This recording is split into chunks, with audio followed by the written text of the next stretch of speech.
we try to be pragmatic and balanced in terms of trying to strike a balance between, we're usually coming in with a compliance requirement in mind, or some sort of a standard that you have to follow, and we have to assess whether you're measuring up, whether you're meeting the requirements. And we usually refer to that as a risk-based approach. And we're going to be reasonable in terms of how we're applying the requirements to you and what you're doing to meet the requirement. It doesn't have to be round peg into a round hole all the time. There's a lot of different ways to satisfy a security requirement.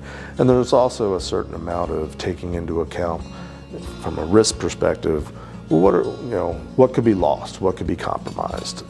It doesn't make sense to invest $100,000 in terms of security solution into an asset that's only worth $10,000. Trying to make an extreme example.